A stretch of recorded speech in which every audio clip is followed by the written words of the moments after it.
Assalamualaikum warahmatullahi wabarakatuh. Tantangan di ruang digital semakin besar, konten-konten negatif terus bermunculan, serta penipuan online terus merajalela di mana-mana. Berikut adalah rangkuman gerakan webinar 2021 yang bertemakan hati-hati, pahami agar tidak terjebak penipuan online. Di dunia serba digital, banyak sekali masyarakat yang belum memahami bagaimana berbudaya digital dengan cakap dan baik. Berikut adalah pemaparan yang akan disampaikan oleh Nugraheni Prananingrum selaku dosen Universitas Negeri Jakarta. Nah, sebetulnya intinya adalah bagaimana bersikap bijak dan arif ketika kita menghadapi ini tadi semua ya. Melakukan pinjaman online harus teliti, mengetahui perjanjiannya seperti apa. Nah, kita harus memiliki juga penguatan karakter individu dalam digitalisasi. Karena begitu banyak arus informasi yang masuk ya, terkadang juga kita perlu memikirkan nih pinjaman online ini fungsinya untuk apa gitu. Apakah untuk betul-betul kebutuhan sehari-hari, ataukah hanya untuk fashion, atau untuk gaya hidup gitu ya, yang sebetulnya nggak terlalu penting banget gitu. Nah, ini pendidikan karakter turut memberikan andil yang kuat dalam penanaman nilai-nilai nasionalisme dan pada masyarakat digital Indonesia.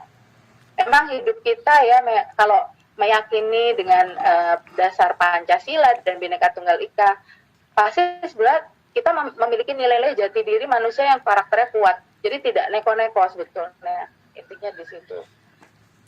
Sementara itu, kecakapan digital bukan saja digunakan untuk hal-hal yang positif saja. Banyak sekali oknum-oknum yang tidak bertanggung jawab menggunakan kecakapan digital untuk hal-hal yang tidak baik. Berikut adalah tips kecakapan digital yang bisa kita lakukan, yang akan dipaparkan oleh Om Dosen Sultan Ali selaku dosen Staindo. Jadi yang namanya kita harus cakap teknologi itu memang harus ya, karena kehidupan kita itu sudah tidak bisa jauh dengan kecanggihan teknologi. Bahkan tindak kriminalitas sekarang sudah bergeser di dunia siber. Maka dari itu kita harus kuasai, kita harus kenali.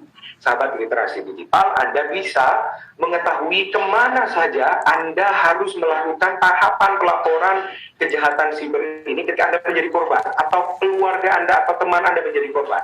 Laporkan. Karena kenapa? Selain Anda bisa melaporkan ke pihak lapor rekening Kominfo bisa langsung bekerja sama dengan pihak perbankannya untuk memblokir rekening tersebut.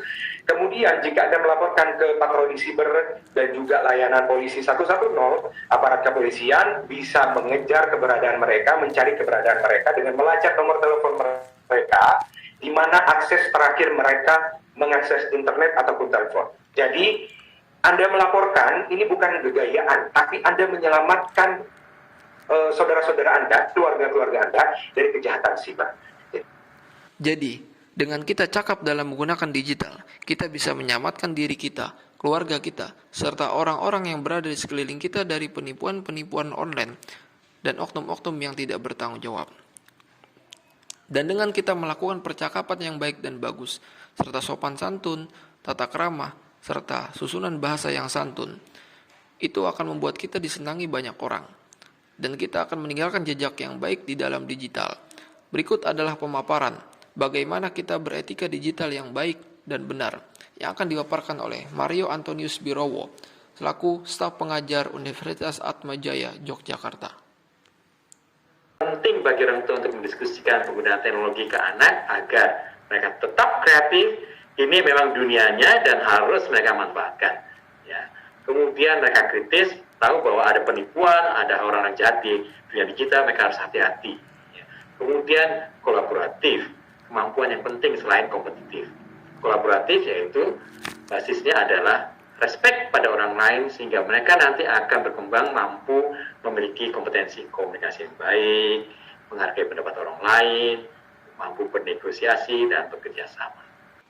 Jadi memang seharusnya kita dalam di dunia digital itu harus menggunakan etika-etika yang santun dan etika-etika yang baik, agar kita meninggalkan jejak-jejak digital yang baik di dalam dunia digital.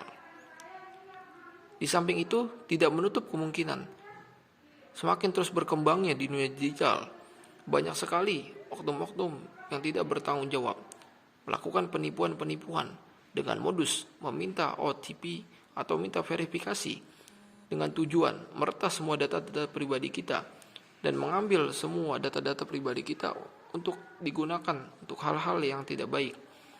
Nah, berikut adalah tips agar kita tidak tertipu oleh oknum-oknum yang tidak bertanggung jawab yang akan dipaparkan oleh Eko Sugiono selaku digital marketer expert. Karena kita sering di sosial media, kalau perlu ganti password secara berkala, ya. Kalau perlu tadi diganti, tapi yang penting tetap kita harus ingat password kita harus diamankan, harus dijaga supaya kita sendiri tetap bisa masuk, ya. Jangan sampai kita sendiri tidak bisa masuk, jadi akun kita jadi hilang. Jadi bukan dibajak, tapi karena kita teledor. Kemudian jangan tergiur dengan sesuatu yang tidak masuk akal, misalnya harga murah, berkualitas bagus. Nah ini harus berpikir gitu. Nah, jadi kemudian kita belanja di marketplace yang sudah terpercaya, terus ada harga murah, kemudian kita dicek sama pedagangnya kalau mau harga murah transaksinya di luar marketplace tersebut. Nah ini hati-hati, kita tergiur, akhirnya kita ke bawah. Kemudian selalu install aplikasi dari situs yang terpercaya, ini penting. Kemudian saat kita install aplikasi biasanya ada persetujuan. Contoh tadi aplikasi pinjol itu minta persetujuan, bisa mengakses data-data kita, data teman-teman kita, gambar-gambar kita. Nah ini harus diwaspadai persetujuan gitu. Jadi jangan sampai kita asal setuju saja, tahu-tahu jadi tidak aman kita. Jadi dengan kita selalu berhati-hati terhadap verifikasi-verifikasi yang tidak kita kenal, terhadap verifikasi-verifikasi yang memang tidak kita kenal, kita harus selalu berhati-hati dan jangan kita mudah percaya dengan orang-orang yang tidak kita kenal, dan kita selalu mengawas diri kita agar kita tidak terjebak dalam penipuan-penipuan online. Sekian, terima kasih.